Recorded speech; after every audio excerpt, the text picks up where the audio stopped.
Previously on Libel the Bible. Scott's upset that I read a synopsis of 2 Samuel and spoiled the book for him. You read a synopsis of 2 Samuel? Exactly. I lament missing the Buffy speech. And I lament being involved in a Buffy conversation. David laments Jonathan's death. We attempt to determine Smurfette's genus. David writes a sonnet to express his love for Jonathan. David is anointed king of Judah. Little Abner, a once faithful servant of Ishbaal, son of Saul, plots a coup. Joab, a servant of David, distrusts Abner and has him killed. David mourns for Joab.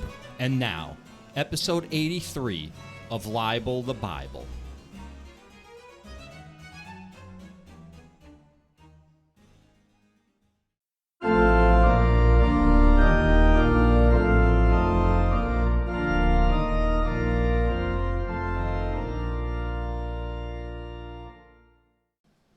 Are you sure?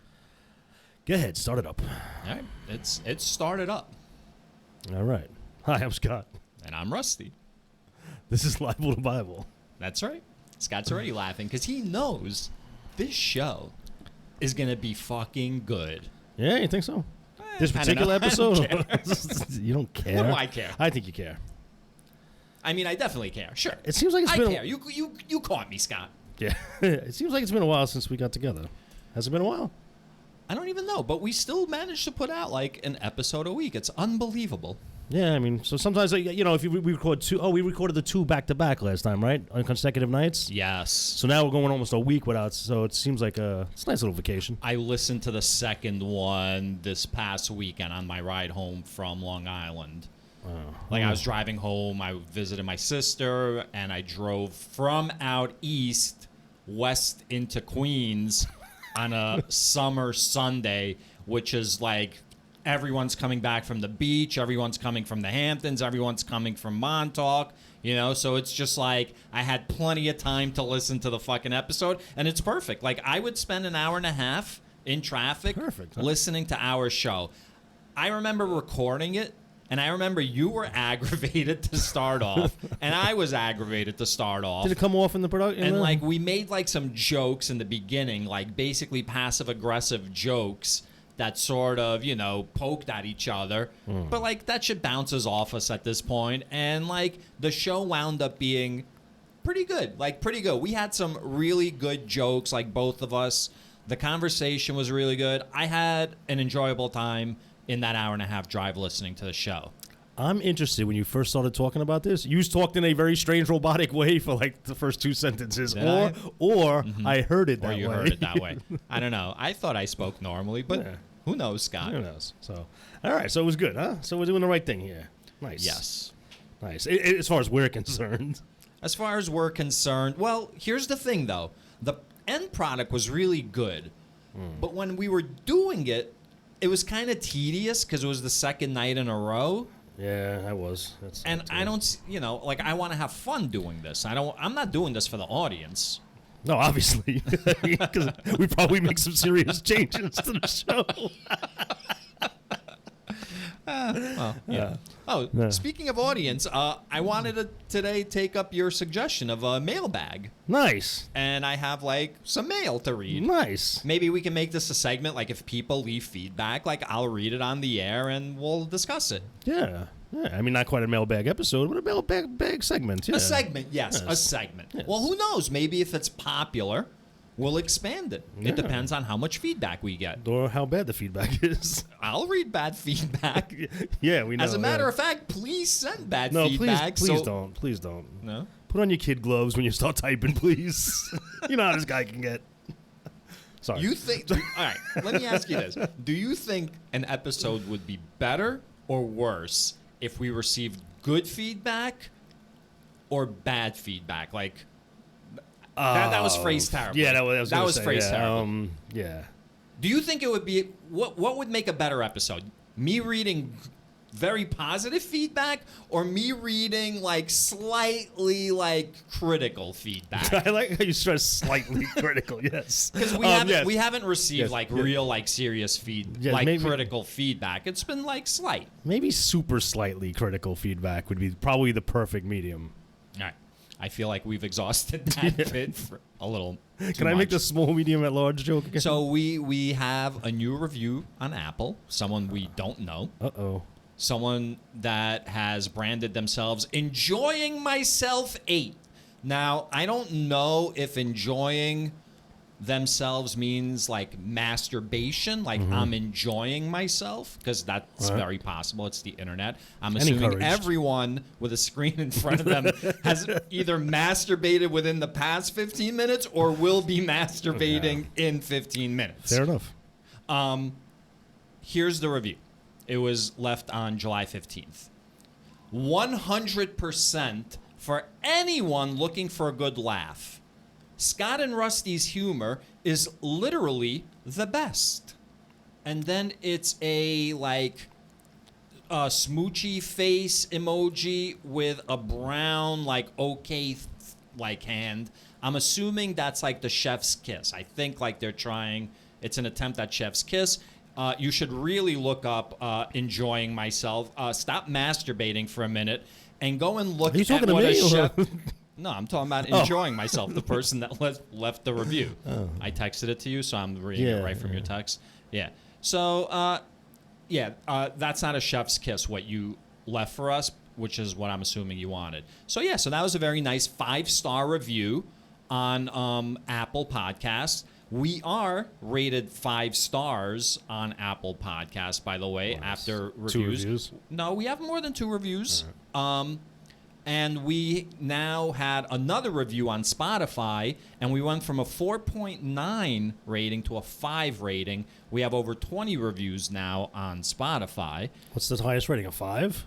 Yes. So how do you get a 5? Isn't it an average of all your ratings? Yes, so we were at a 4.9, and somehow this last one gave us a 5. So maybe it was like 4.95, and then it rounded up to a 5. I appreciate the feedback, but what the hell is a chef's kiss? A chef's kiss is when something is magnifique. Perfection. I got. So there's like an emoji for that? There's no emoji for that, but if you do lips and then a hand, like a hand gesture, that's like that you can make. Okay. The one that enjoying myself 8 left was not that good. But the review was great and much appreciated. But that's not the end of the mailbag segment. Wait. I like how you said that her emoji game wasn't so good, because you just had to be critical, even with the fantastic review. Well, Well, thanks for the feedback. And maybe enjoying herself. Not herself. What was it? That's in your imagination. Sorry. No. It's herself. Enjoying myself. Maybe they created it just because of how much they were enjoying themselves listening to our podcast. So that was my... So here's how demented I am, Scott. When I first read the review, that's exactly how I interpreted it. Does that mean I'm demented? No, it means I'm demented, because as soon as we get on the air, I become demented, and it immediately turns into like a masturbation skit. Because that's like my humor. I don't know if anyone's noticed, all right? We're only 83 episodes in. I'm not that tempered. You know, like the things that I say and like the concepts that I will like blurt out, they're not like really they're not being tamped down by it. Like it's just it's crazy stream of consciousness, but it's also just it's conscious. But it's a stream. It's a vomit. It's a vomit of words is what I'm saying. All right. What else you got in that bag? All right. Soy Boy. Oh, I haven't heard from him in a while. Soy Boy reached out on July 19th, and he messaged me this. Good new Patreon episode. That's right. So that gives... I wanted to talk to you about that. That gives us an opportunity. Go ahead, Scott. That last Patreon, I don't want to say anything bad about something I'm trying to get people drive to, but I thought that episode when we were reading basically a lot of charts and graphs. I didn't think it translated well. Well, interestingly enough, he is going to talk about that Patreon episode. All right, let's see what he has to say. Good new Patreon episode. Yeah, we heard that. And all the Saul episodes as well. Still have 9 minutes to go, though, because my tiny dog tried to attack some homeless dude on a bike who snuck up behind us and just kept going while I yelled for her to come to me, like he definitely wouldn't have if she were a bigger dog off leash, and got scared and almost attacked her back and yelled threatening shit. So I had to keep rewinding because I lost my place. So he's living quite an exciting life up there in Canada. Yeah. He's being attacked by homeless people. His dog is like off leash. Like, oh wait. This motherfucker that's claiming to be homeless can afford a bike but not a mortgage. Come on. I'm not buying his shit. Yeah. Put down the cafe lattes and the avocado toast, buddy. you think he's like one of those bikers? Yeah. Like the ones that just hate like cars on the road. No. Scott's metric versus imperial joke. He's talking about the Patreon episode now. The one that you were saying when we were talking about the charts and graphs, you didn't like that. Well, he's about to cite like a favorite of his, and it had to do with the charts and graphs. Scott's metric versus imperial joke about hot to cold scale was a whatever the boiling point in Fahrenheit is out of 100. So I think that's high praise. I think so. Oh, and I take baths almost daily, non-Patreon content related. All right, because we were talking about anti-bath guy. Yes. Yeah. Sometimes on weekends or staycation days for like 4 to 5 hours, drinking beers and playing Disc Golf Valley, which is a disc golf In game. the bathtub? I'm assuming, yes, in the bathtub. All right. Yeah, this is how Soy Boy rolls. I like how he rolls. You like it? Yeah. He sounds like Big Lebowski, doesn't he? He sounds like a dude that could chill the fuck out. Like, that's the problem. I can't chill the fuck out. Yeah, so you're trying to chill out. Like, I think. Well, maybe Soy Boy can reach out and give Scott some advice I on think he how just Scott did. can chill the fuck out. I think he just did. Beers and baths. But I thought you were trying to get away from the beers. Wow, let's not be too hasty. Okay. So that was left at 6:15, July 19th. At 9:15, 3 hours later, I was going to say, is the time really important? yes, he left another message Okay. because All right. he hadn't finished yet when he reached out. He was telling us a story about how like he still hasn't finished, Oh, but right. so far. So he reached out 3 hours later and he said, finished great. Nice. So he really enjoyed the episode. Wait. You're not going to pull a Rustyism on that? Like, what does he mean by finished great? Like, he finished and then great, he's done? Listen. You know what I'm talking about. This I'm talking guy, about masturbatory if stuff. you've seen this guy, okay, I don't know how many, like, he's not blasting out jets of cum, all right? This guy can barely, he forages for food in the forest. He's probably virile, He's man. eating mushrooms. Yo, he is super. He doesn't have the strength. I think if he unloads, if he orgasms, Yo, his pipes. I think he will pass out immediately. His pipes are clean, All good right. living. You know, you're walking around with all this processed shit inside you. So yeah. All right, go on. So that was it. So that was like our little mailbag segment. You know, it was a nice little 10-minute segment, I thought. Yeah, We talked about how great our show is through Yes, you did. using our audience, you know. And by the way, it gave us a chance to sort of like promote our Patreon, right? Because one of our patrons reached out and told us how much he enjoyed that episode. So go check out our Patreon content. Yeah, if you like our banter, like, and you don't really like the Bible shit anyway, you might as well join Patreon. Yeah, Patreon is more like banter. I mean, we definitely center the banter around a topic, Yeah. you know, that is at the intersection of society and religion.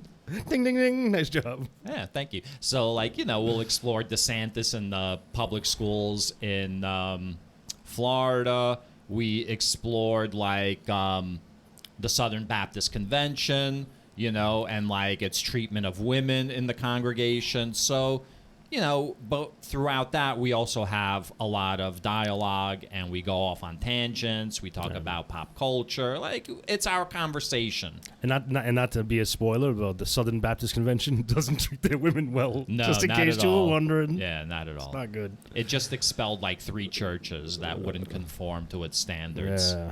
We covered that, didn't we? What's that? We covered that. No, like it was. Or the lead up to that. We covered the lead up right, after that. and yes, then yes. after we covered it, like I saw it in the news. I'm surprised after our big expose on Patreon that they even they didn't reverse course. I'm shocked that we're not cited in any of the news coverage. Like, why can't we be sources? You know, like when they're like Some people are saying that, like a White Yeah. House reporter, like from Fox News is like, some people say insert like totally made up like shit that like him and someone else said before they entered the press room. Yeah, I'm just I'm just glad Hunter Biden's getting his, man. Yo, I'm sorry. Hunter Biden, that guy fucking parties, first of all right? Yeah. Anyone should be so lucky as to lead the fucking life that he has. That's not to say that he's not fucking corrupt as fuck and probably like has broken like corruption laws. Probably, yeah. Did you fucking see Mitch McConnell freezing during like a fucking press conference? What the hell was that? He stroked out. Yo, I hate to say this, and this has nothing to do with Democrat Republicans because Feinstein's like 90, right? Yo, old time is if you can't get the job done, pass the torch to the next generation. Come on, man. And that applies to Biden as well. If Biden does not have the health for this, move on, man. Let us move on. But again, George Washington didn't sit around till he was 80. So I don't see why, if there's an age minimum to be a president, if there's an age minimum to be a senator, if there's an age minimum to be a representative, why can't there be a fucking age out age? Good point. You know what I mean? Good point.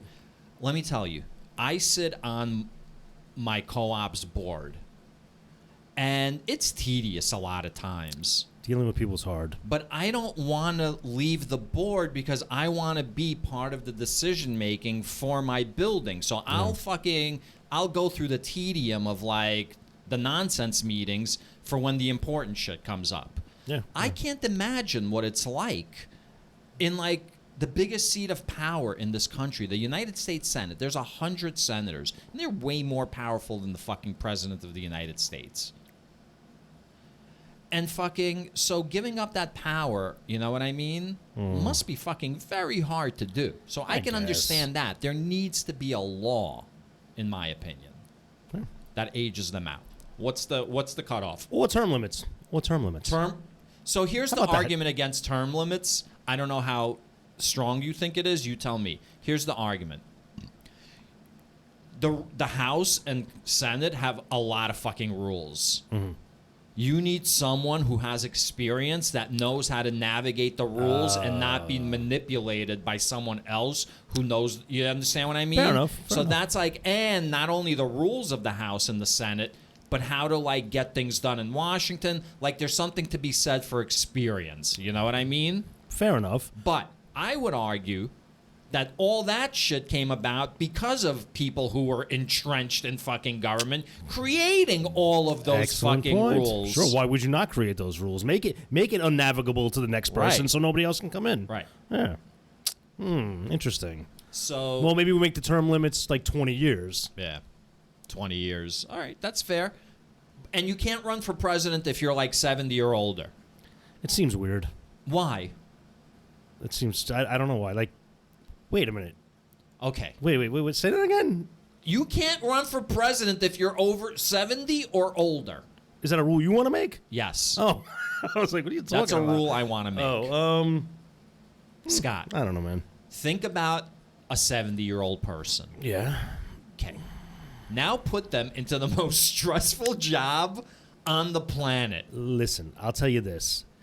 That's not a job for a 70-year-old person. Why would a 70-year-old person want that job? That's why I don't understand. Because they're sick in the head. There's not a single person who runs for president that isn't fucking pathological. They're either narcissists or they're sociopaths or they're narcissistic sociopaths. Do you understand? Like, to want to be the president of the United States, that's not like ambition. That's beyond, that's a sickness. That's an illness. Yeah. No normal human being wants to be president. And by the way, that is such a fucking 18th century concept in the Constitution, one person being president. Yo, we need like 3 or 5 people being like, it needs to be like a little like board of people. I don't know about all that. I'll have to think about that, but I'm leaning towards no. All right. I like a single figurehead to represent us because the power is divided amongst everything else in our government. So we don't need. Man, that's archaic thinking, man. Like a single fucking leader. All right, man. I said a figurehead. Think man. about all the great figurehead. civilizations in Star Trek. They didn't have a single leader. They were like they either like fucking communicated telepathically or through like a hive mind or like they were all of a single mind. Yeah, what are you laughing at, man? Yeah, they're all of a single mind. That sounds like a great fucking idea. Why don't we all watch the same way and salute the same way? Maybe I went a little too far. Yeah. Well, you know what it is? I guess I was thinking my mind. I would be the Borg queen, basically. Yeah. I mean, that's really my wish. Is that too much to ask for, Scott? Speaking of being anointed king. You want to get into it? No.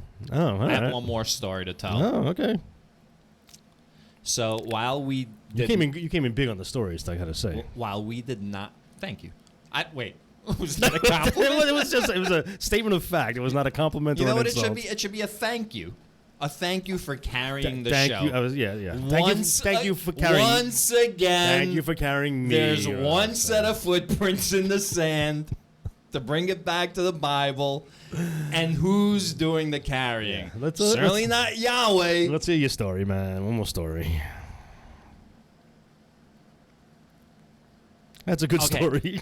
I'm sorry, everyone. I started staring off into space. You Mitch McConnell on me just now. For like a second. I absolutely did. I just totally stared off to the left of Scott or the right of Scott and just couldn't think of. I was trying to think of a way to begin talking about this because honestly, it's not like you had all week to think about how to get into this, right? I'm angry, but I could see why other people would think it's funny. But I'm upset and angry about it. Before you go any further, you can see how other people would find it funny, and you're angry. How do you think I'm gonna fall in that?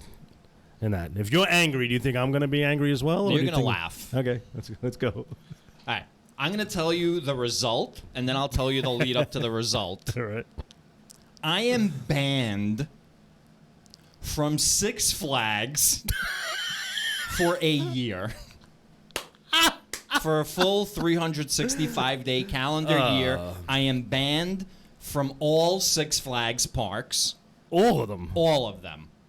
All Six Flags parks. Okay. For 365 days. Okay. I'm laughing because the end result is funny. Yes. But I'm probably not going to find it funny how we got to this end result. So I'm a neurotic, and all week leading up to the fucking... You should go to jail. I don't need to know what happened. You should go to jail. So we go every year, my family. My wife, myself, and my son, we go every year. My sister, she is kind enough to get us tickets every year, like clockwork. And Unless he's been going so long, it was year. 3 Flags when he started. So my son, he's only 8, but he fucking rides like rides. Mm-hmm. As soon as he's tall enough for a ride, he's on it and he fucking is really into it. And my wife and I, we like big rides too. So we went to Six Flags during in the interval between our last episode and this episode that we're recording right now. And the whole week leading up to it, I was stressing about my phone because I've been to Six Flags many times, specifically Six Flags Great Adventure. So in New Jersey, Six Flags Great Adventure. So I've been on many rides, and it's like when you have your phone on you, what do you do with your phone? Unless you're wearing jeans or something that have tight pockets, in shorts, the phone's always loose. But the problem is this. I get lockers, right? But when there's an hour and a half or 2 hour fucking line, I want to have my phone on me. Fair enough. I don't want to stand in an hour and a half line without my phone. Yeah. So I was stressing all week. And I was thinking, fuck it, I'll just wear jeans. And I even packed jeans to fucking wear. But it was going to be 90 degrees that day. So I wore shorts. And the shorts that I wore, I knew were loose in the pocket. So we went on the first ride. Mm-hmm. The first ride was the fucking El Toro, which is the largest fucking wood coaster in the country, I think, or the world. Yeah. The fucking first drop on El Toro is fucking crazy. All right. So that was the first ride of the day. And we put all our shit into the lockers because I've been on the El Toro. I know what's what. We rode the El Toro. We got all our shit out of the lockers. We went to the second ride. The second ride was in Bugs Bunny Land. It was like the coal mine roller coaster, which we've been on many times. It's like a little fucking basically kid roller coaster that just jostles you. Like it shakes you right and left. Sorry, There's no drops. your son rode El Toro too? Yes. Okay, cool. Yes. He was sitting next to me during it. So we are walking in up to the entrance of the fucking mine shaft roller coaster. And there's an attendant there for the ride. And I ask her, do we need to put our stuff in the locker?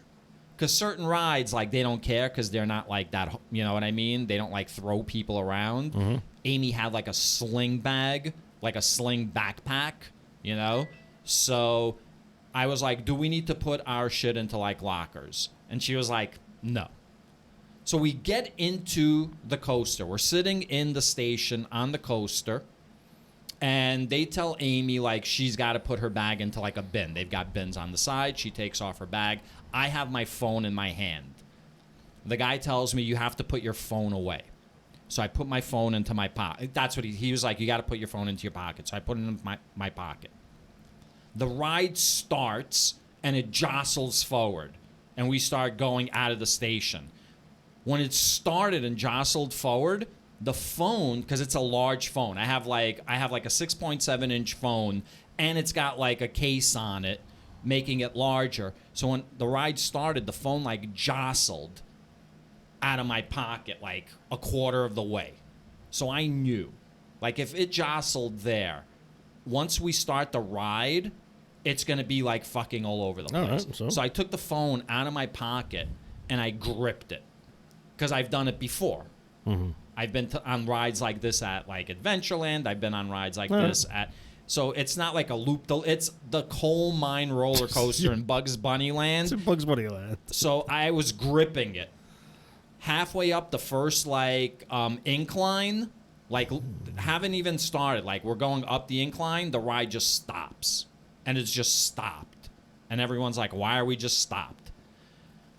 3 guys come up like the walkway up to me and take my phone. Holy shit, were they looking at their cameras or something? Like to see? So then they I'm assuming. Then they start the ride back. The ride ends. By the way, when we passed them, I was like, I felt horrible. Yeah, sure. I felt horrible. Sure. I really felt horrible. Like, that was not my intent.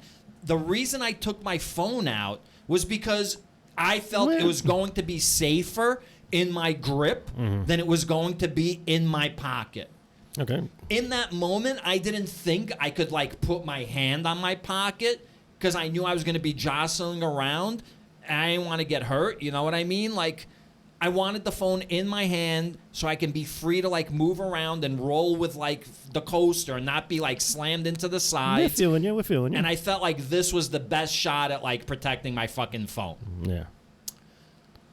So when the ride came back into the station, I was told by the attendant, she came up to me, like the whoever was in charge of the crew working that ride, I can't ride on that ride anymore for the rest of the day. Okay. So I went up to her. I was like, I'm really sorry. Like, that was not my intent, you know. And then we left. As we were leaving, a security guard stopped me. He told me to hang on. Long story short, now, because at this point, I've told this basic story now. New Jersey has a new law. It's like a year or two is what he was explaining to me. About like safety on like rides and like loose articles and whatnot. If they have to stop a ride because of that, it must get reported to security. If it gets reported to security, like I can't be like in the park. It's like an automatic like ban. Here's the fucked up thing. So now I left. I told my wife and like son to like stay, have a enjoy Oh, are you the being day. ejected? I was ejected and banned for one. Well, they weren't going to ban me and let me finish out the day. They could have let you. It was the second ride of the day, bro. We showed up like at opening. It opened at 11 a.m. This is at like 11:30. Right? So they throw me out. I tell my wife and son. They stayed. I left. So I'm banned because I had my phone out and they had to stop the ride. But the only reason I had my phone out was to fucking because I felt it was like the best way. Your intentions were not bad. That's ridiculous. And I can understand the need for a law. But first of all, nobody was aware of this law, right? If they don't say, like, if we catch you with your hands on your cell phone, we're going to stop the ride and you're going to get ejected. Like, were you made aware of this? Come on. And you asked the woman, right? Did I have to put my stuff away? Is it going to jostle? 100% I asked. And listen, again, it's not their fault. That day, 500 people took videos on their phones of their rides. That day alone, 500 people.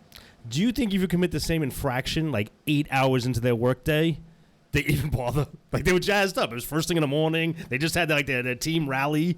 They said, we're going to get some suckers. It's possible that someone woke up like on the wrong side of the bed that day. It's possible someone may have like broken up with someone or gotten dumped or gotten I'm not saying that's what happened. And I'm not saying that under the letter of the law they weren't correct. Right. I'm just saying like the overreaction to stopping the ride. There were 5 people on the roller coaster. It was us 3 and 2 people up front. Oh, and there were 2 people all the way in the back. Why was it so empty? Because it was 11 a.m. Like we got there. We went on the first ride, El Toro. It's like because it's tucked into the corner. El Toro's tucked into the corner, and in that same corner is like Bugs Bunny Land. So we went right into that corner, and people hadn't shown up there yet. Gotcha. All right. Or maybe people weren't ready for El Toro like first thing in the morning. Because I got to tell you, by the time we got off that ride, I was fucking like woozy. Like I had like sort of like I had climax. Again, man. And I was just like, oh my God, like, yo, El Toro is fucking something. If you are a roller coaster enthusiast, make your way to New Jersey and ride El Toro. It is a fucking amazing ride. All right. Well, it sucks that I'm now working with a criminal. You know what would be cool? Like, if you got back to your building. I'm not a criminal. I'm just banned from Six Flags. It'd be cool if, like, when you got back to your building, like, your neighbors, like, you just noticed, like, were, like, looking out the door at you, and they would shut the door without saying hello to you. They'd grab their children. From society. Spotify's going to pull our podcast. Yo. I will replace you in a fucking heartbeat, man. Yeah. So, if anyone has, like, a story where they've been banned from, like, something, drop it in the comments somewhere. Go to our YouTube when I upload this, to YouTube or Apple or wherever the fuck people leave comments. I don't know, on our Twitter or X, whatever the fuck it's called now. Is it Twitter or X, Scott? What the fuck is Elon Musk We're not getting about? into that now. We're not getting into that now. That guy is an idiot. Yeah, an idiot. So Rusty wants vindication. He wants those other people like him that get banned from amusement parks for dumb reasons. So please, if you're one of those, please let Rusty know he's not alone. Like if you've been banned from a restaurant or a hotel or like fucking anything, like a health club. Have you ever been banned from a health club? Listen, all the pipes go to the same place. Why does it matter? Scott, have you ever been in a Turkish prison? So you want to talk about the Bible, Scott? Is that what we're here to do? Yeah. Are we here to talk about the Bible? Are you ready to talk about the Bible, Scott? I'm ready. We're going to get right back to the show. But before we do, we'd like to invite you to come visit our Patreon. Each week, we discuss a new topic at the intersection of society and religion. We explore the encroachment of religion onto secular institutions, such as schools, workplaces, and government. In addition, we'll investigate whether religion practices what it preaches. So, after this episode, head on over to patreon.com/Libel to Bible and join in the conversation. And now, back to the show.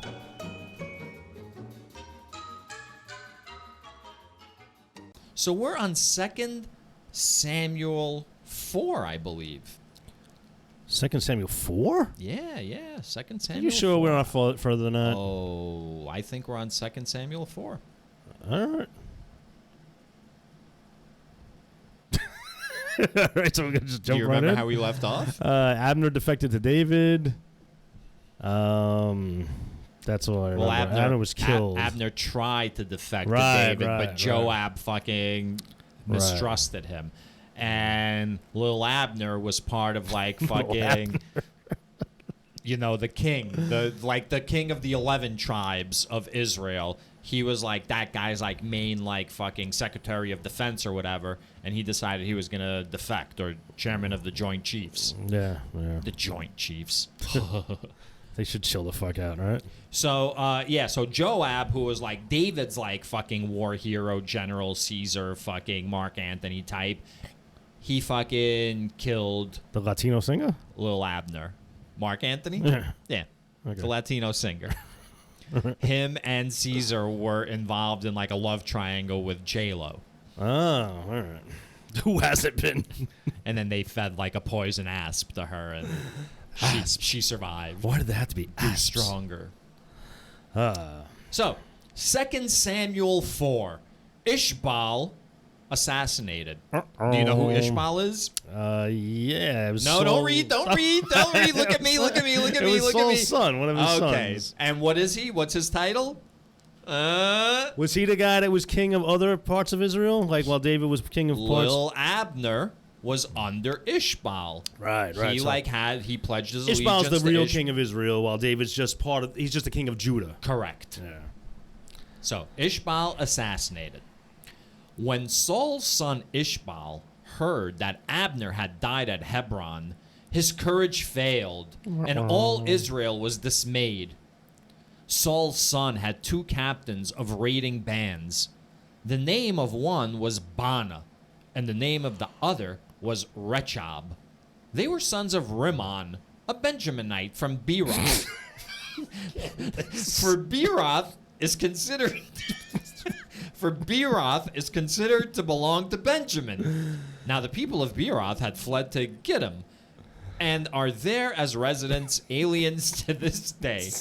Which is why it's called Gittim. All right. So I'm going to read the relevant part now. Yep.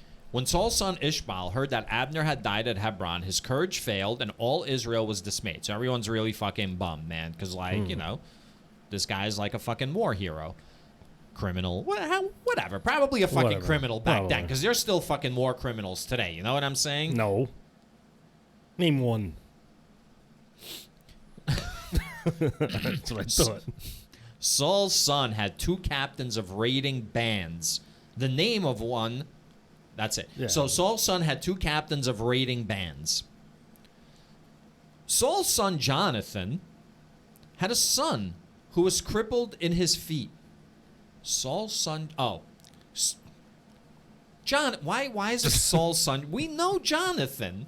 You know what I mean? Like, we've read enough about Jonathan. I would not remember it's his son again. Like, it's like, I need this refresher. Okay. This I need. I don't need, like, the 13 people on the family line and Okay. fucking the travels. But All right, my bad.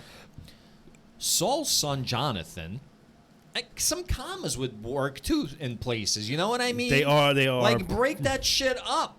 Yeah. Saul's son Jonathan had a son who was crippled in his feet.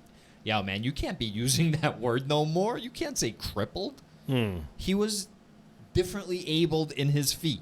Why is it got to be different, man? Because his shit don't work. That's different from normals. All right. You know. No. Oh, you're going to treat them like they're regular. I don't know how their gastrointestinal All right. system's working. All right, let's get back to me getting canceled. Yeah. He was 5 years old when the news about Saul and Jonathan came from Jezreel. His This is like the kid from fucking Game of Thrones. The kid that got thrown out the fucking window and then couldn't fucking walk. Didn't he catch his like brother and sister fucking though?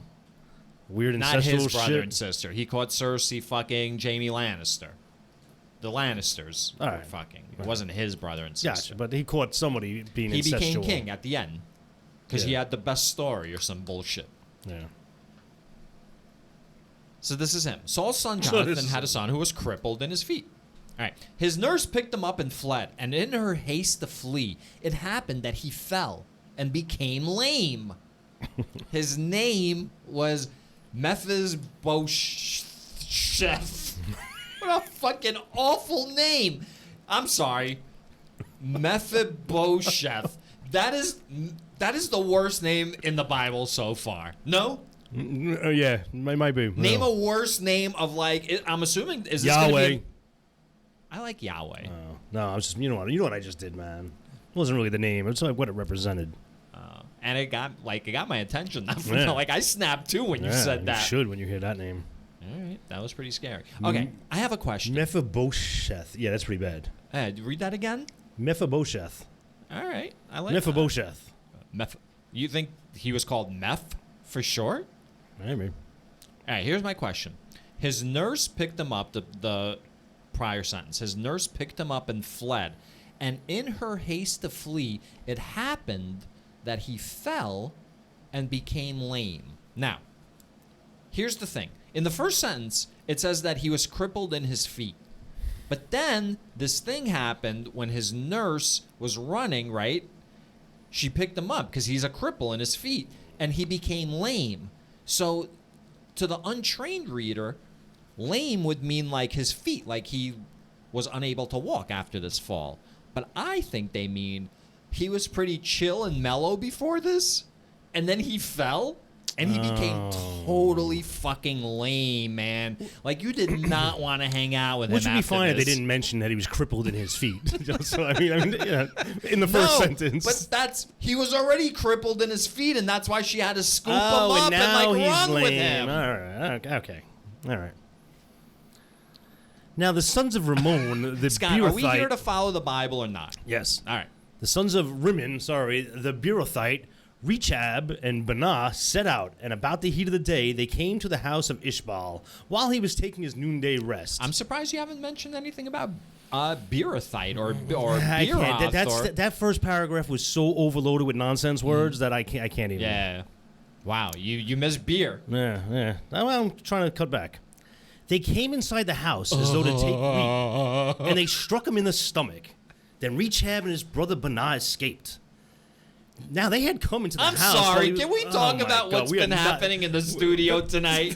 Scott's screen has shut off like 20 times, right? Which is okay. It was twice, and it wasn't while anything was going on. Except, like, it reflects, like, on his whole, like, face and, like, body. Microphone, so, like, the lighting is constantly changing. I feel like it's a strobe light in front of me. Now, something just fell off of, like, the poster. I think it fell down. Oh, yeah, it did. So the whole studio is falling apart, Scott. It's very strange. Oh, right. There's an owl now in the corner looking at. It's Flacco. I painted that owl. Is that Flacco? You know about Flacco? You don't know about Flacco? That was one of the things. You bring a bottle of wine. It's like a sip and paint kind of thing. You painted that? I painted that. That's cool, man. I would never be able to paint anything that cool. I'm going to take a picture of that right now, and I'm going to post it on our social medias. What do you think about that? All right. You can do that. I mean, yes, I could do that. You could do that, too. So now I'm going to tell you this, man. The screen did not flicker while I was reading because I wouldn't be able to read it if it was flickering. So that's all all happening in your fucking head, man. It's all your perception of, like, reality. Scott, can I say something? Yes. Look at me. Imagine me trying to stop you from saying something. I want you to look in my eyes while I say this. What's up?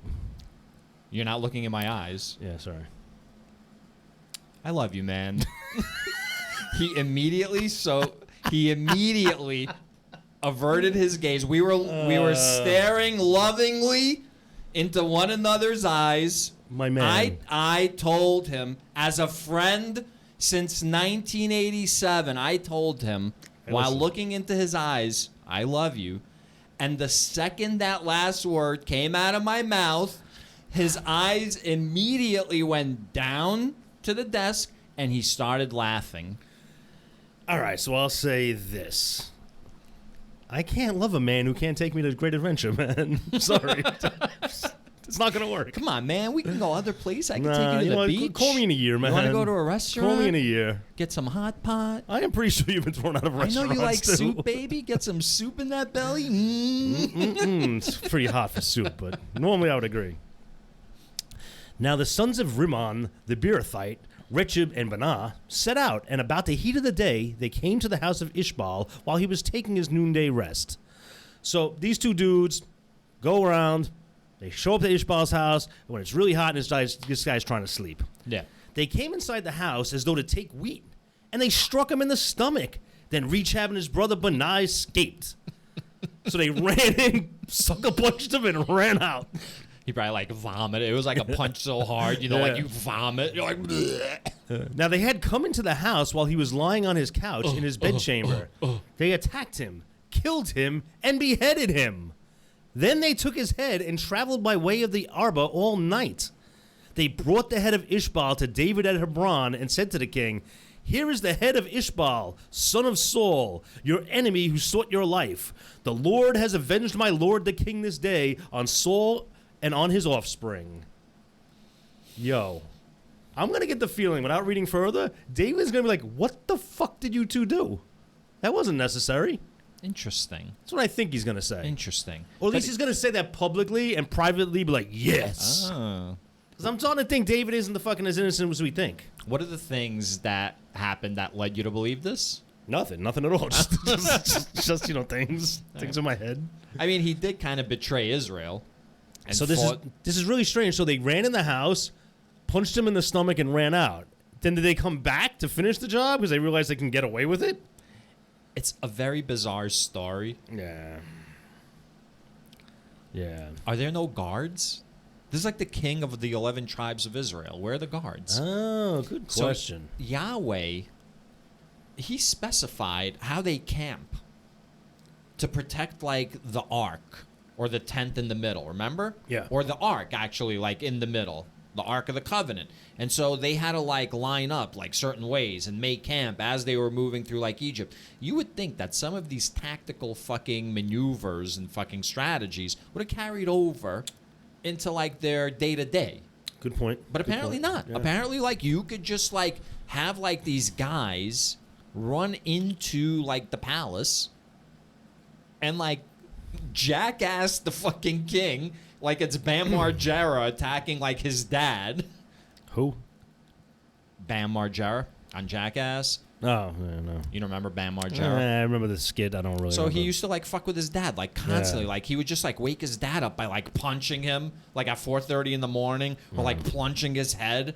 There was one time where, like, his parents were asleep, and he just fucking set off, like, thousands of dollars worth of fireworks in their bedroom, and, like, he's standing outside the house filming, and it's like their bedroom, like, on the second floor of their house in Pennsylvania is just dark, and all of a sudden it's just the 4th of July inside the bedroom. That's fantastic. I'm sure you had the fire department standing by.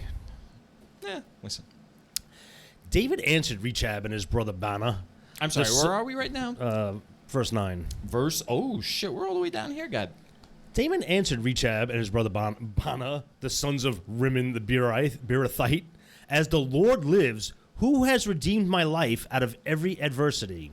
When the one who told me, 'See, Saul is dead,' thought he was bringing good news, I seized him and killed him at Ziklag. This was the reward I gave him for his news.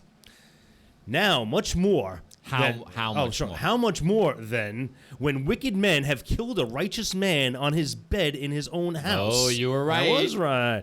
"And now shall I not require his blood at your hand and destroy you from the earth?" So David commanded the young men, and they killed them. They cut off their hands and feet and hung their bodies beside the pool at Hebron. But the head of Ishbaal they took and buried in the tomb of Abner at Hebron. So he did react that like, what the fuck are you doing, man? I didn't say I had a problem. And you know what? Imagine you and the family are chilling here, and you decide to go to the pool that day, and here's his handless, footless, headless fucking corpse, like strung up by the pool. Yeah, I mean, I told you, this is like, it's a PR move, but it's like still clunky PR. You know what I mean? It's not the way to advertise like your intentions. You know, we're a little more sophisticated nowadays. Well, you see, children, that'll happen to you if you don't follow the rules. We understand, Dad. I'll tell you who David is. David is Omar from The Wire. He's in the game, and he respects the game. Okay. So he respects like what Saul was trying to do, because he knows, like David knows, I'm the shit, and fucking Yahweh's on my side, and Saul's the fucking rightful king of Israel. And if Saul deems that it's necessary to kill me, I, as a human, will try to escape that, you know? But that's just part of the game. Like, he's playing by the rules. He's the king. He feels threatened by me. He has every right to do it, and I don't hold a grudge against him. You know what I mean? Yeah. So, like, killing him is against the rules of the game. And you get killed. Yeah. Nice you gotta job, play Yahoos. by the rules. Bunch of Yahoos. It's all in the game, baby. EA Sports. No, that was like a saying in The Wire. It's all in the game. Yeah, right. So there's an empty fucking chair, right? Empty throne. Yeah. Who will ascend? I think we should go to the next chapter and find out. Let's see. 2 Samuel 5, David, anointed king of all Israel. So let me ask you, Scott, do you really think it's a what? Me situation? Yeah, and you know what? This maybe Ishbal's murder was an inside job. This has 9/11 written all over Like, it. why is he so quick to kill all these? This is like Goodfellas, bro. This is not like Omar. This is like Robert De Niro committing a crime and then whacking all the people because he's afraid that they're going to fucking rat him out. Right. David fucking had these people take out like the whole like Saul family, and then he took out like the fucking assassins. I would contend it's more like Star Trek 6, The Undiscovered Country. Okay. When 2 Starfleet officers beam aboard the Klingon ship and they kill the Chancellor, and then they come back and they find the evidence of who the 2 crewmen were, and then they find their dead bodies. And Kirk says to Spock, first rule of assassination, kill the assassins. It's more like it, man. That's not in the beginning. All right. Yeah. It's like kind of in the middle, I guess. That was the part I remember where the blood like was like floating and like no gravity. Do you know why Klingons had purple blood? Do I know why Klingons have purple blood? Because they're disgusting fucking trash-eating fucking Neanderthal small brain like reptiles? No, because if they had red human-like blood, the movie would have gotten an R rating for that scene. So because it was cartoonish, CGI, purplish blob of blood, interesting. They were able to get away with not having... That's fucking twisted. Yeah. So when we do come across aliens, it's all right to murder their asses. By the way, there were congressional hearings, and there was like a whistleblower who testified that the government has fucking alien fucking bodies. Yeah, I've seen that movie a couple times. Let me ask you a question. Why are you so quick to dismiss this? Why is everyone so quick to dismiss this? Everyone laughs like, ha, ha, ha, ha, ha. Yo, you know that there are aliens in our galaxy. I don't know that. You know I'm kind of agnostic on the subject. Are you agnostic? I don't know. If you had to put a percentage from 0 to 100, what percentage would you say there are fucking intelligent... There is intelligent life. See, I wasn't even going to go so far as intelligent life. I was just going to say maybe there's life, but okay, what's your maybe? What percentage? You haven't thought about this. You're 50 years old and you've never thought about it. Of course I've thought about it, and I told you not too long ago that 100% there's intelligent life in our galaxy. Okay, so what changed? What changed is the freakish combination of events that had to happen on Earth to get us to this point that life evolved. How many stars are there in our I know galaxy? Listen, I know the whole Drake equation, man. I know it all. But still, it could be...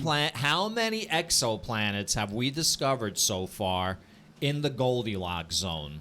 Yeah, it's possible. It's all possible. But so many things still have to happen. Maybe there's life out there that we wouldn't even identify as life at first. I think that you are not really thinking about how many possible planets, inhabitable zones there are just in like our like arm of the galaxy. Okay, what? I don't think it's humanly possible to really comprehend that number. What if? I think if you give in to the fact that you can't comprehend that number, then you would say that there is a 99% certainty that there is intelligent life in our universe. In our galaxy. Much less our universe. And forget this recent discovery. Let's say the universe is 13.8 billion years old, whatever it is. Maybe it takes 13.8 billion years for these things to come together and start. Isn't it just as likely and possible that we're the first intelligent life in the universe? No. What's more likely is that we are not the first intelligent life in the universe, that we are the simulation of intelligent life in the universe. Let's get back to the intelligence of the Bible, man. I mean, that's the most likely situation. Why are we so special? We're the first. We're the only. See, why can't we be that special? Yeah.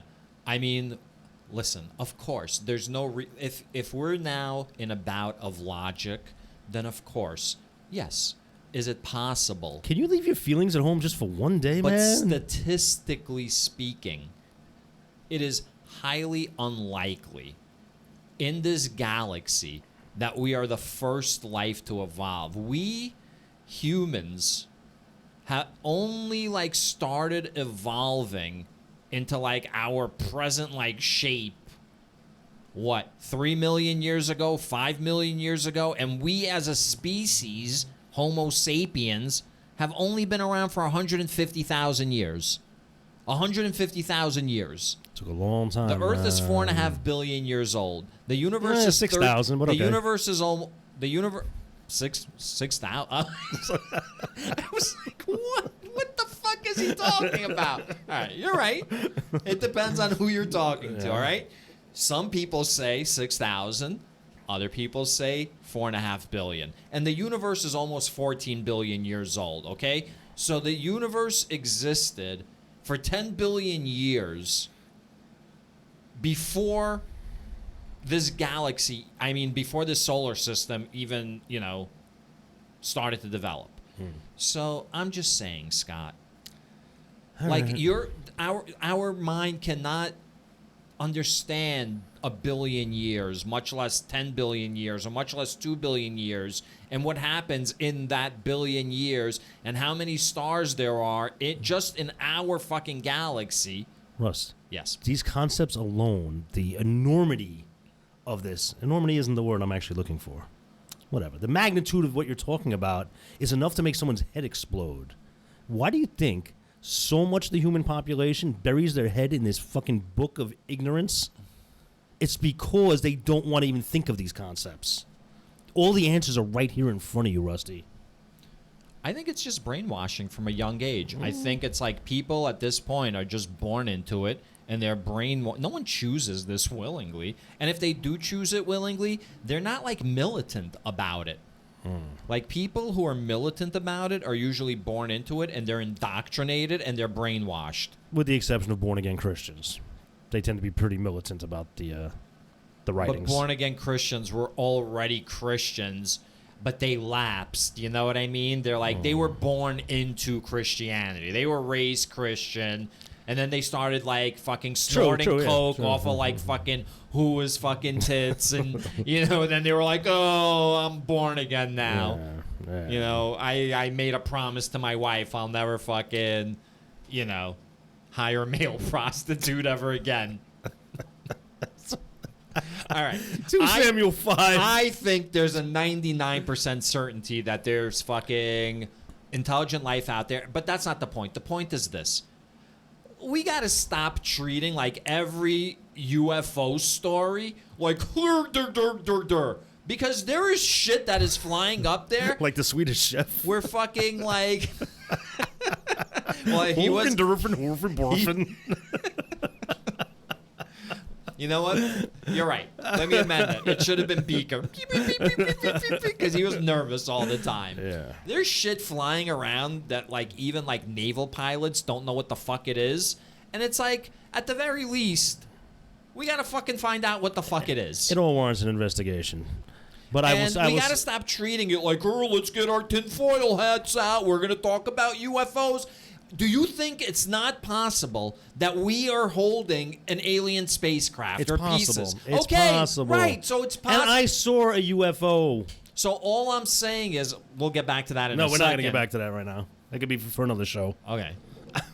So all I'm saying is, if it's possible, and there's a congressional hearing, I don't appreciate it when newscasters treat it like it's like something ridiculous when like 15 minutes earlier they were like glued to like every word that fucking Katy Perry was saying because she's like doing like some fucking function at Bloomingdale's for like Save the Whales or some shit. You know what I mean? Like that's all fucking serious and we're supposed to take this fucking seriously and it's like a 5-minute fucking segment on the news, but there's 5 minutes left in the news, only the assholes are still sticking around. Let's throw this bullshit on and fucking crack wise over it. Nah, man, fuck the news. I fucking hate the news. All right. I got more to talk about on this whole universe thing, but I think we've gone far enough on this episode. Fucking shit. All right, where the fuck are we? Wait a minute. I gotta stop before we do it. Okay. I have to retract everything I said. About what? Because I'm a firm believer that if anything in this book is true, Yahweh's a fucking alien.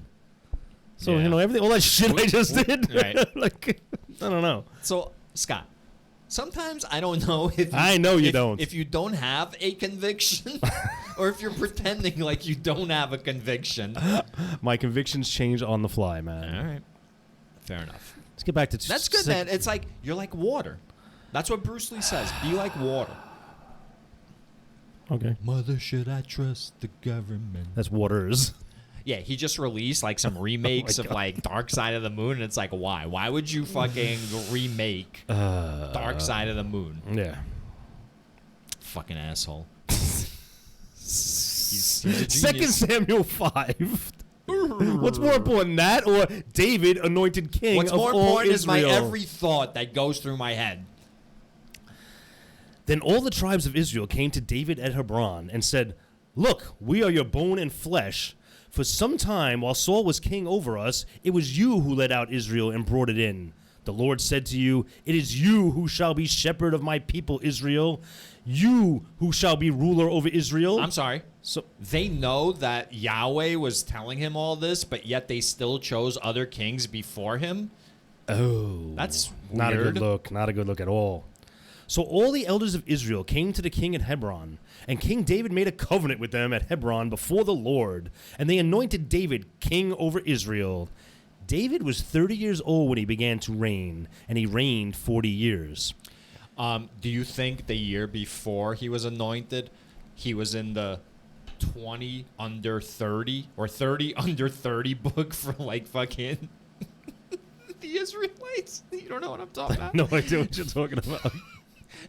In like the business world or whatever, they have like 40 under 40. So it's like 40 people under the age of 40 that are like up and coming, like on the rise. Oh, no. So do you think they had like a, 30 under 30 and like David was like number 4? Now that you've explained it to me, yes, they definitely had that. All right. At Hebron, he reigned over Judah 7 years and 6 months. And at Jerusalem, he reigned over all Israel and Judah 33 years. Wow. He's like Putin. Yeah, nice job. 40 years, so all right. Who do you think would win in a fight? Putin Or David? or David? Oh, fucking David. I don't know, man. Putin fights like bears. Oh, that's No, true, yeah. not Putin now, by the way. Not like Parkinson's. Like naked not horse Parkinson's, Putin on top of the horse Putin. but like yes. Yeah. Like the first naked Putin on top of a horse. Like the first one. What about the naked Putin that the horse was on top of? That one. I don't know, man. I don't know either. That's good. Yeah, that's a good that'd be some fight, bad man. knuckle Yeah, shit against. That's like He'd be that's catching- pay-per-view. He'd be knocking the sling stones out of the air with his fists. Что ты на меня кидаешь, ты болван? Yeah, that's how exactly how it would sound. Yeah, that's what he would say. Yeah. Я Jerusalem. тебя возьму и тебя кину так, что ты даже не будешь знать, что случилось, когда ты проснешься. That was what Drago said at the end of Rocky IV, right? Я его побежу для себя. Для себя. Wow. Jerusalem made capital Scott. of the United Kingdom. I'm do you really need to Sorry, stop go again? ahead. No. Jerusalem made capital of the United Kingdom. This is when we should have had the discussion of the United Kingdom. Jerusalem The- made capital of the United. Oh, The king. the United Kingdom meaning the tribes of Israel. Yeah. I'm thinking like the United Kingdom, like, England. Yeah, because you're dumb. The king and his men marched to Maybe Jerusalem. it's because I know too much. Maybe you don't know any better. You don't know about the United Kingdom. You told me fucking Northern Ireland is in Great Britain last week. So what the fuck do you know? All right, it's in the United Kingdom, though. Come on. I'm just... Scott, man, it's a show. I'm like... It's the Rusty Show tonight. It is. Man, you are fired up. All right, you know what? Go. No, I don't want to go. Go. No, go ahead. Go. The king and his men marched to Jerusalem against the Jebusites, the inhabitants of the land, who said to David, "You will not come in here. Even the blind and the lame will turn you back," thinking, David cannot come in here. Nevertheless, David took the stronghold of Zion, which is now the city of David. David, You can't come in here. Next day, the city of David. David had said on that day, whoever would strike down the Jebusites, let Jebusites. What did I say? Jebusites. Whatever. Jebusites. It's not like a computer term. You don't have any Jebusites on your... I got the mad Wi-Fi's. Let him get up the water shaft to attack the lame and the blind, those whom David hates. Therefore it is said, the blind and the lame shall not come into the house. David occupied the stronghold and named it the city of David. David built the city all around from the Milo out inward, and David became greater and greater, for the Lord of hosts was with him. He was like, he invaded this shithole little like backwater, and they were like, "Oh, you're not gonna get in here." And then he fucking took the city, and he was like, "You know what? I'm gonna build this into a fucking city worthy of a fucking king, to remind them that I fucking took the city and named that shit David." Do you mean David of the Israelites stormed into a city and just took it over? The city of Jerusalem? And by the way, Has this happened ever again in history? I didn't see Yahweh instructing him on anything. No, and to your point about how cool a guy David is, he was real quick to name it the city of David. Yeah. Not city of the people. No. Not the city of Saul. No. Because he's so respected, the ex-leader that was appointed by Yahweh. He's the king now. Yeah, He can do whatever he wants. It's like Yeah. 3 years into marriage. You know what I mean? It's like, you're done. It's like, you're done pretending. So the last sentence is, for the Lord of hosts was with him. I'm like, what was this Lord of hosts crap again? And the footnote is, the Lord God of hosts. Yeah, that's very descriptive. He was with him. He wasn't like talking all that much. Yeah. King Hiram of Tyre sent messengers to David, That's along racist, with cedar. man. Why's it gotta be Hiram? Why not just say Jaime or King Jewy Jew? King Hiram. Well, I didn't, so I'm gonna. I'm just saying, man, that's a real Jewish name, Hiram. Doesn't matter. I'm gonna pronounce it differently the next time I read it. It's Hiram. King Hiram of Tyre sent messengers to David, along with cedar trees and carpenters and masons who built David a house. David then perceived that the Lord had established him king over Israel, and that he had exalted his kingdom for the sake of his people Israel. All right, so this King Hiram or Hiram, he's obviously like a Canaanite or like whatever. He's an Amalekite. He's a Canaanite. He's real quick into kissing ass, let's just put it that way. Here, take these trees and you masons and you carpenters and go build this dude a house. Yeah, he's like, we're cool, right? We're cool. If Donald Trump used the government to build a house after he was made king, oh my God, the libtards would be after him like so much over this. But David can do this shit, right? We don't look at David. Wait, that was sarcasm, right? Maybe. All right, I don't know. In Jerusalem, after he came from Hebron, David took more concubines and wives, and more sons and daughters were born to David. These are the names of those who were born to him in Jerusalem: Shemua, Shobab, Nathan, Solomon. That one I fuck up. Solomon. Ibhar, Elishua, Nepheg, and Japhia. Elishama, Eliada, and Eliphalet. Okay, now, I thought I was on a roll. Why is the list of names broken up with verse numbers? What do you mean, verse numbers? Look, start at verse 14. I see. They have 4 names. Then it's verse 15. It's just 4 more names. Then verse 16, it's 3 names. I see. Like, why are they breaking it up like that? I don't know. They're like Scott speed bumps. They're Scott reading like a dick speed bumps is what these are. They're like, catch your breath, Scott. Swallow. Yeah, man. Philistine attack repulsed.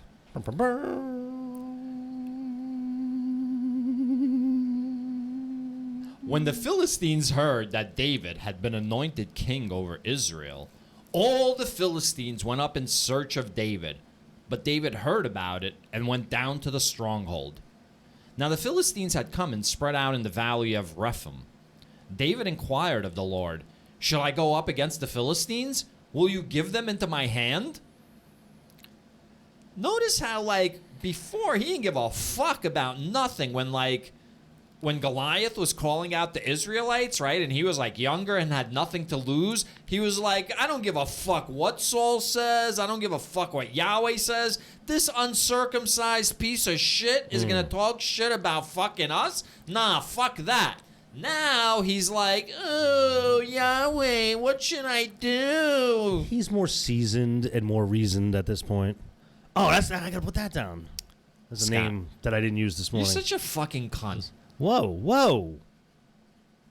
Dude, what the hell is that all about? You know, you always gotta, like, ground me and, like, fucking bring, like, reason and logic into the conversation. Like, I'm up here, and you fucking bring me back down to reality. What the fuck, man? I don't have that kind of strength, Why can't you just join me up in the clouds? You know what? All right, next time you do it, I will endeavor to not, like, talk sense. Damn, man.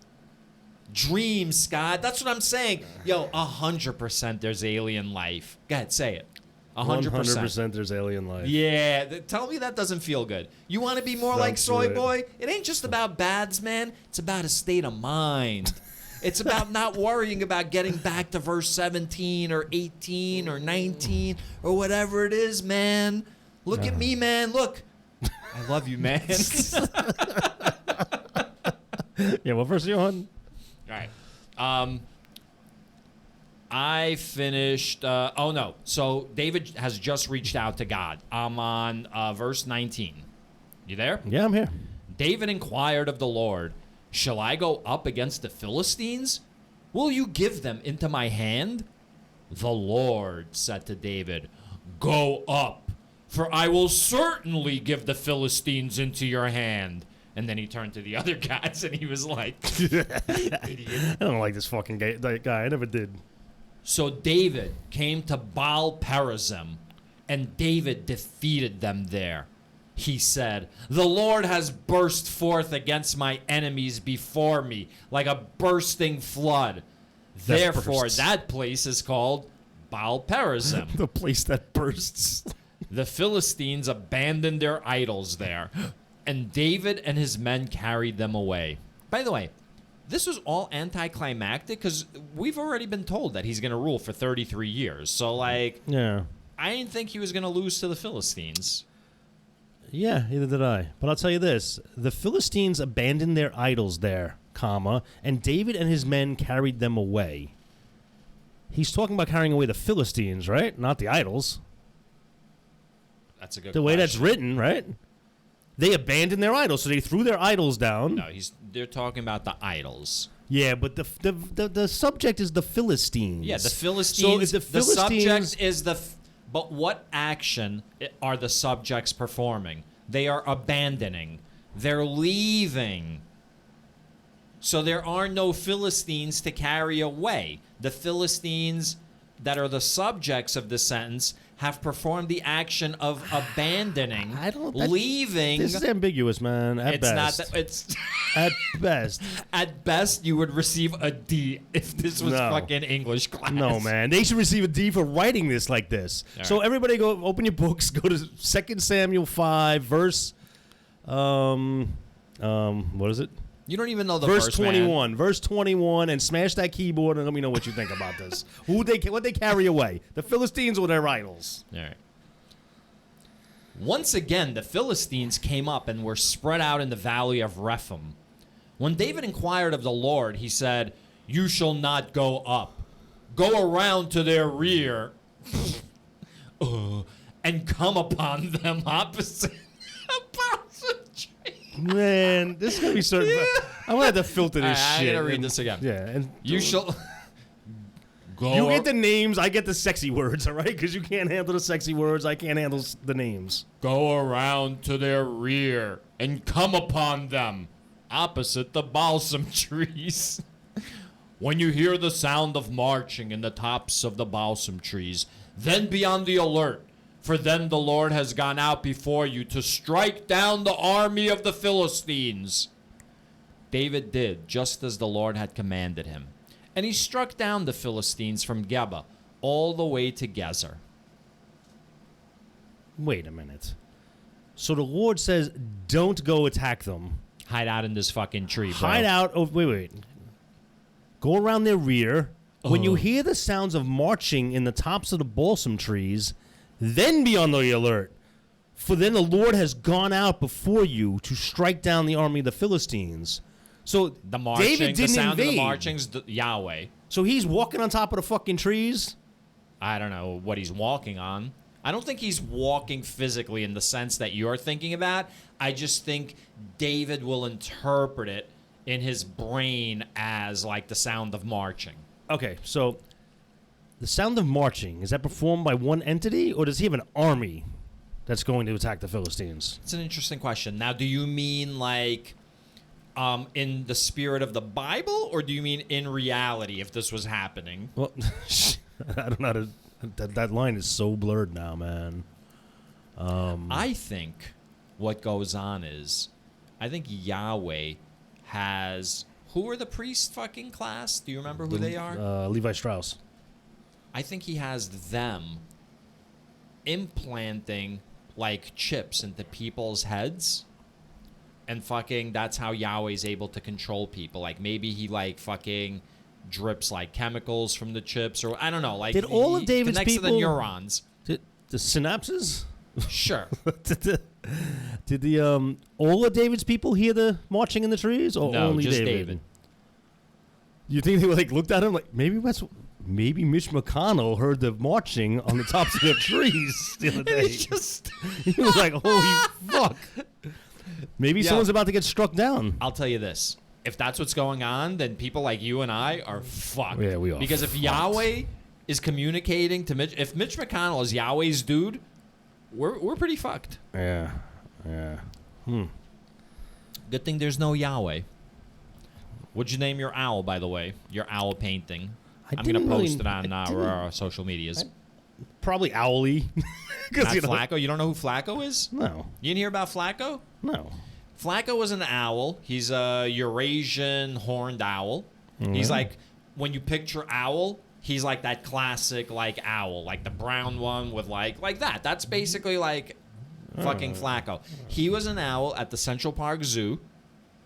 He lived there his whole life, and then he escaped like in the late early spring. And everybody was all concerned. They tried to get him back. He's never survived out in the wild. He's always lived in captivity. Yo, he from day one, like he's just thrived. Like he's hunted fucking rats in the park. Like he's living in Central Park, and he's thriving. And like, you know, people are constantly posting like pictures of him and this and that. He's become like somewhat of a celebrity. Flacco, yeah. I hear Flacco, I immediately think of a character that goes, "Hey, look here, see." That's like a Flacco. That's right. My mom named me Flacco because I look like a Flacco. Yeah, so I don't think I named the owl, man. This is my first and only painting, man. What's with the flowers? Why are there are four... Cherry blossom tree. What? It's a cherry blossom tree. It's a cherry blossom tree.